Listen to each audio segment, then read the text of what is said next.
ಚಾಮರಾಜನಗರದ ಹನೂರು ಶೂಟೌಟ್ ಪ್ರಕರಣಕ್ಕೆ ಸಂಬಂಧಿಸಿದಂತೆ ಮೂವರ ಮೃತದೇಹವನ್ನು ಪೋಸ್ಟ್ ಮಾರ್ಟಂ ಮಾಡಲು ಸೂಚನೆ ನೀಡಲಾಗಿದೆ. ಮೈಸೂರಿನ ಕೆಆರ್ ಆಸ್ಪತ್ರೆಯ ಶವಾಗಾರದಲ್ಲಿರೋ ಮೂವರ ಮೃತದೇಹವನ್ನು ಪೋಸ್ಟ್ ಮಾರ್ಟಂ ಮಾಡಿ ಕುಟುಂಬಸ್ಥರಿಗೆ ಹಸ್ತಾಂತರ ಮಾಡಲಾಗುತ್ತಿದೆ. ಇನ್ನು ಹನೂರಿನಲ್ಲಿ ಅರಣ್ಯ ಇಲಾಖೆಯ ಅಧಿಕಾರಿಗಳ ಮೇಲೆ ಎಫ್ಐಆರ್ ದಾಖಲಾಗಿದೆ.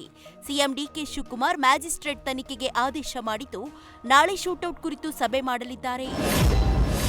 ಸ್ವಾತಂತ್ರ್ಯ ಬಂದು 80 ವರ್ಷ ಕಳೆದರೂ ಕೆಲವೆಡೆ ಶಾಲೆಗಳ ಸ್ಥಿತಿ ಮಾತ್ರ ಬದಲಾಗಿಲ್ಲ ಅನ್ನೋದಕ್ಕೆ ಈ ದೃಶ್ಯವೇ ಸಾಕ್ಷಿ.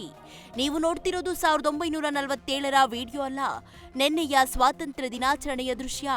ರಾಜಸ್ಥಾನದ ಉದಯಪುರ ಜಿಲ್ಲೆಯ ಹರಿಯಾಕೇರಾ ಗ್ರಾಮದ ಶಾಲೆಯಲ್ಲಿ ಮೈದಾನ ಇಲ್ಲಿ ಸರಿಯಾದ ನಿಲ್ಲುವ ಜಾಗವೂ ಇಲ್ಲ. ಗಿಡಗಂಟಿಗಳ ಮಧ್ಯೆಯೇ ಶಿಕ್ಷಕರು ಮತ್ತು ಮಕ್ಕಳು ನಿಂತು ಧ್ವಜಾರೋಹಣ ಮಾಡಿದ್ದಾರೆ. ಶಾಲೆಗೆ ಕಟ್ಟಡ ಮೈದಾನ ಇಲ್ಲದಿದ್ದರೂ ದೇಶಭಕ್ತಿ ಮಾತ್ರ ಕಡಿಮೆಯಾಗಿಲ್ಲ ಅನ್ನೋದನ್ನ ಈ ದೃಶ್ಯ ತೋರಿಸುತ್ತಿದೆ. ಇಂದು ಸಿಎಂ ಡಿಕೆ ಶಿವಕುಮಾರ್ ಕೊಡಗು ಪ್ರವಾಸ ಕೈಗೊಂಡಿದ್ದಾರೆ. ಯೂತ್ ಕಾಂಗ್ರೆಸ್ ನಾಯಕ ನಲ್ಪಡ್ ವಿವಾಹ ಹಿನ್ನೆಲೆ ಬೆಳಗ್ಗೆ 10:30ಕ್ಕೆ ನಲ್ಪಡ್ ವಿವಾಹ ಸಂಭ್ರಮದಲ್ಲಿ ಸಿಎಂ ಡಿಕೆ ಶಿವಕುಮಾರ್ ಭಾಗಿಯಾಗಿದ್ದಾರೆ. ನೀವು ಬಾಯಿ ಚಪ್ಪರಿಸಿ ತಿನ್ನೋ ಚಿಪ್ಸ್, ಬಿಸ್ಕೆಟ್, ಮ್ಯಾಗಿ ಪ್ಯಾಕೆಟ್ಗಳ ಮೇಲಿನ ಸತ್ಯ ಇನ್ಮುಂದೆ ಕಣ್ಣಿಗೆ ಕಾಣಲಿದೆ. ಜಂಕ್ ಫುಡ್ ಪ್ಯಾಕೆಟ್ಗಳ ಮೇಲೆ ಎಚ್ಚರಿಕೆ ಲೇಬಲ್ ಹಾಕುವ ವಿಚಾರದಲ್ಲಿ ವಿಳಂಬ ಮಾಡಿದ್ದಕ್ಕೆ ಸುಪ್ರೀಂ ಕೋರ್ಟ್ ಕೇಂದ್ರ ಸರ್ಕಾರ ಮತ್ತು ಎಫ್ಎಸ್ಎಸ್ಎಐಗೆ ಚಾಟಿ ಬೀಸಿದೆ. ನಿಯಮ ಅಂತಿಮಗೊಳಿಸಲು ಕೇಂದ್ರಕ್ಕೆ ಕೇವಲ 2 ವಾರಗಳ ಗಡುವು ನೀಡಿದೆ. ಜಂಕ್ ಫುಡ್ ಪ್ಯಾಕೆಟ್ನ ಮುಂಭಾಗದಲ್ಲಿ ಅತಿ ಹೆಚ್ಚು ಸಕ್ಕರೆ, ಅತಿ ಹೆಚ್ಚು ಉಪ್ಪು ಮತ್ತು ಅತಿ ಹೆಚ್ಚು ಸ್ಯಾಚುರೇಟೆಡ್ ಫ್ಯಾಟ್ ಎಂಬ ಎಚ್ಚರಿಕೆ ಸ್ಪಷ್ಟವಾಗಿ ಕಾಣುವಂತೆ ಇರಬೇಕು ಎಂದು ಕೋರ್ಟ್ ಸೂಚಿಸಿದೆ.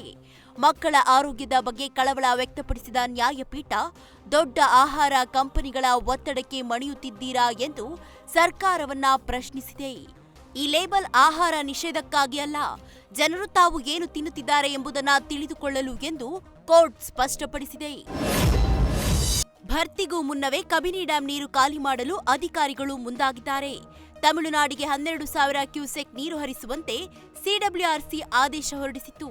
ಆದರೆ ಅಧಿಕಾರಿಗಳು ಬರೋಬ್ಬರಿ 13,600 ಕ್ಯೂಸೆಕ್ ನೀರು ಬಿಡುಗಡೆ ಮಾಡುತ್ತಿದ್ದಾರೆ. 3 ದಿನಗಳ ಹಿಂದೆ ಡ್ಯಾಂನಲ್ಲಿ 83 ಅಡಿ ನೀರಿತ್ತು.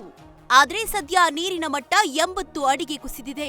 ಜಲಾಶಯಕ್ಕೆ ಒಳಹರಿವಿನ ಪ್ರಮಾಣ ಕಡಿಮೆಯಾದರೂ ನಿರಂತರವಾಗಿ ಸಿಬ್ಬಂದಿ ನೀರು ಹರಿಸುತ್ತಿದ್ದಾರೆ. ರೈತರ ಗಮನ ಬೇರೆಡೆ ಸೆಳೆದು ಕಬಿನಿ ಖಾಲಿ ಮಾಡಲು ಅಧಿಕಾರಿಗಳು ಮುಂದಾಗಿದ್ದಾರೆ. ದಾವಣಗೆರೆಯ ಭದ್ರಾ ಅಚ್ಚುಕಟ್ಟು ಪ್ರದೇಶದ ರೈತರು ಹಾಗೂ ಅಡಿಕೆ ಬೆಳೆಗಾರರ ಒತ್ತಡ ರಾಜ್ಯ ಸರ್ಕಾರಕ್ಕೆ ತಲೆನೋವಾಗಿದೆ. ಒಂದು ಕಡೆ ಭದ್ರಾ ಡ್ಯಾಂನಿಂದ ಭತ್ತ ಬೆಳೆಯಲು ನಾಲೆಗಳಿಗೆ ನೀರು ಬಿಡುಗಡೆ ಮಾಡಿ ಅಂತ ರೈತರು ಸರ್ಕಾರಕ್ಕೆ ಒತ್ತಾಯಿಸಿದ್ರೆ, ಮತ್ತೊಂದು ಕಡೆ ಬೇಸಿಗೆಗೆ ನೀರು ಉಳಿಸಿಕೊಳ್ಳಲು ಅಡಿಕೆ ಬೆಳೆಗಾರರು ಬೇಡಿಕೆ ಇಟ್ಟಿದ್ದಾರೆ. ಇದೆಲ್ಲದರ ಮಧ್ಯೆ ಸಚಿವ ಮಧು ಬಂಗಾರಪ್ಪ ಅಧ್ಯಕ್ಷತೆಯಲ್ಲಿ ಆಗಸ್ಟ್ 18ಕ್ಕೆ ಭದ್ರಾ ಯೋಜನಾ ನೀರಾವರಿ ಸಲಹಾ ಸಮಿತಿ ಸಭೆ ನಡೆಯಲಿದೆ. ಸಭೆ ಬಳಿಕ ನೀರು ಬಿಡುಗಡೆ ಮಾಡದಿದ್ರೆ ಉಗ್ರ ಹೋರಾಟ ಮಾಡುವುದಾಗಿ ಎಚ್ಚರಿಕೆ ನೀಡಿದ್ದಾರೆ.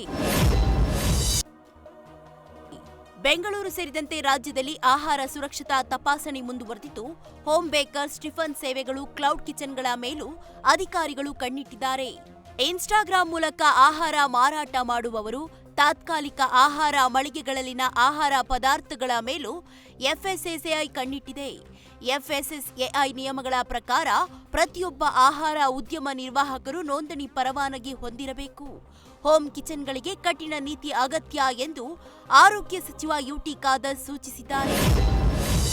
ವಿಜಯಪುರ ಜಿಲ್ಲೆಯ ಲಚ್ಯಾಣ ಕಮರಿಮಠದ ಪೀಠಾಧಿಪತಿ ವೃಷಭಲಿಂಗೇಶ್ವರ ಸ್ವಾಮೀಜಿಯದ್ದು ಎನ್ನಲಾದ ಆಡಿಯೋ ಬಹಿರಂಗಗೊಂಡಿದೆ. ಬಾಂಬೆ ಗೌಡ್ತಿ ಮಹಿಳೆ ಜೊತೆ ಸ್ವಾಮೀಜಿ ಮಾತಾಡಿದ್ದಾರೆಂಬ ಆಡಿಯೋ ವೈರಲ್ ಆಗುತ್ತಿದೆ. ಕಲಬುರಗಿ ನಗರದ ಚೌಕ್ ಪೊಲೀಸ್ ಠಾಣೆಯಲ್ಲಿ ಎಲ್&ಟಿ ಕಂಪನಿಯ 3 ಅಧಿಕಾರಿಗಳ ವಿರುದ್ಧ ಎಫ್ಐಆರ್ ದಾಖಲಾಗಿದೆ. ನಗರದಲ್ಲಿ ನಡೆಯುತ್ತಿರುವ 24x7 ನೀರು ಪೂರೈಕೆಯ ಗುಣಮಟ್ಟ ಕಾಮಗಾರಿ ಕಾಪಾಡದೇ ಇರುವುದಕ್ಕೆ ಈ ಕ್ರಮ ಕೈಗೊಂಡಿದ್ದಾರೆ. ಎಲ್ಲೆಂದರಲ್ಲಿ ಎಲ್&ಟಿ ಕಂಪನಿ ಸಿಬ್ಬಂದಿ ತಗ್ಗು ತೋಡಿ ಗುಂಡಿ ಮುಚ್ಚದೆ ಹಾಗೆ ಬಿಟ್ಟಿರೋದಾಗಿ ಹೇಳಲಾಗ್ತಿದೆ. ಟೆಂಡರ್ ಪ್ರಕಾರ ಕೆಲಸ ಮಾಡದೆ ಸಾರ್ವಜನಿಕರಿಗೆ ತೊಂದರೆ ಕೊಡುತ್ತಿದ್ದಾರೆ. ಈ ಬಗ್ಗೆ ಮಹಾನಗರ ಪಾಲಿಕೆ ಕಾರ್ಯಪಾಲಕ ಅಭಿಯಂತರ ಮಲ್ಲಿಕಾರ್ಜುನ ಪೊಲೀಸರಿಗೆ ದೂರು ನೀಡಿದ್ದಾರೆ. ಪಾಲಿಕೆ ಅಧಿಕಾರಿ ದೂರಿನನ್ವಯ ಎಲ್&ಟಿ ಅಧಿಕಾರಿಗಳ ವಿರುದ್ಧ ಪ್ರಕರಣ ದಾಖಲಾಗಿದೆ. ಮೋಹನ್ ಕಿಮಾನಿ ಮಾಲೀಕತ್ವದ ಶ್ರೀದೇವಿ ಹೆಸರಿನ ಬೋಟ್ ತದಡಿ ಅಳಿವೆಯಲ್ಲಿ ಮುಳುಗಡೆಯಾಗಿದೆ. ಉತ್ತರ ಕನ್ನಡ ಜಿಲ್ಲೆಯ ಕುಮಟಾ ತಾಲೂಕಿನ ತದಡಿ ಬಂದರಿನಲ್ಲಿ ಈ ಘಟನೆ ನಡೆದಿದೆ. ಬೋಟ್ನಲ್ಲಿದ್ದ 4 ಮೀನುಗಾರರನ್ನ ಇತರೆ ಮೀನುಗಾರರು ರಕ್ಷಿಸಿದ್ದಾರೆ. ಬಂದರಿನಲ್ಲಿ ಹೂಳು ತುಂಬಿರುವುದರಿಂದ ಪದೇ ಪದೇ ಬೋಟ್ಗಳು ಮುಳುಗಡೆ ಆಗ್ತಿದ್ದಾವೆ. ಬೋಟ್ ಮುಳುಗಡೆಯಿಂದ ಸುಮಾರು 15 ಲಕ್ಷ ರೂಪಾಯಿ ಹಾನಿಯಾಗಿದೆ.